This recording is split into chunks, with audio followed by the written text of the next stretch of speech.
The San Francisco 49ers kept their pursuit of the NFC's #1 seed alive with a thrilling 42-38 victory over the NFC North champion Chicago Bears on Sunday Night Football. The 80 combined points makes this clash tied for the third highest scoring affair of the 2025 season.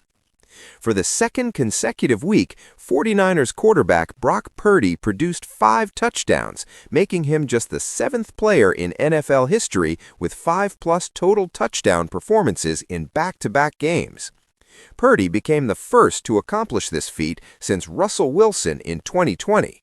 He threw for 303 yards, 3 passing touchdowns, and added 28 yards on the ground with 2 rushing scores on 6 carries, though he did throw an interception that was returned for a touchdown. The game started in the most shocking fashion imaginable. On the very first play, Purdy's throw over the middle to wide receiver Jauan Jennings was deflected into the air. Chicago linebacker T.J. Edwards ran under the ball for an interception and raced it back 34 yards for a touchdown just 15 seconds into the game. Purdy immediately rebounded from the disastrous start to lead the 49ers down the field for touchdowns on 6 of their next 9 drives.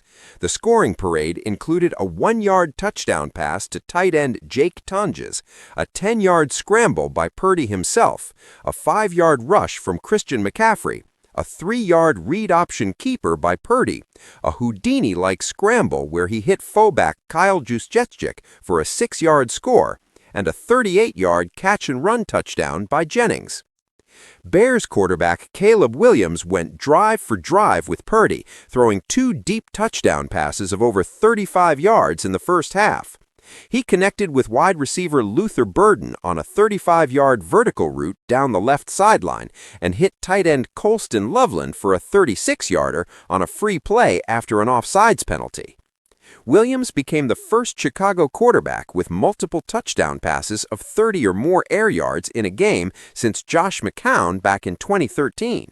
He finished with 330 yards and 2 touchdowns on 25 of 42 passing.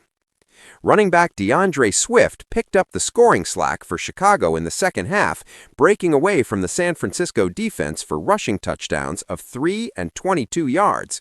After a 29-yard field goal from Bears kicker Cairo Santos gave Chicago a 38-35 lead with 5:22 remaining, Purdy answered with the game-winning 38-yard scoring strike to Jennings with 2:15 left on the clock. Williams then marched the Bears down to the 49ers' 2-yard line, where they had one final chance with 4 seconds remaining. San Francisco's pass rush flushed Williams out to the left, and his last-second heave to the end zone fell short of Ja'Day Walker, sealing the 49ers' victory. Running back Christian McCaffrey was absolutely dominant, rushing for 140 yards and a touchdown on 23 carries, while adding 41 receiving yards on 4 catches. He joined Pro Football Hall of Famer LaDainian Tomlinson as the only 2 players in NFL history with 2 seasons of 2,000+ scrimmage yards and 15+ touchdowns. McCaffrey racked up 121 of his 140 yards in just the first half, the most first-half rushing yards of his career. San Francisco can clinch the NFC's #1 seed and the NFC West division title with a home win over the current top-seeded Seattle Seahawks in Week 18. The Bears remain the #2 seed entering the final week of the regular season. For complete NFL coverage and playoff updates, subscribe to USA Today News for expert analysis and breaking news.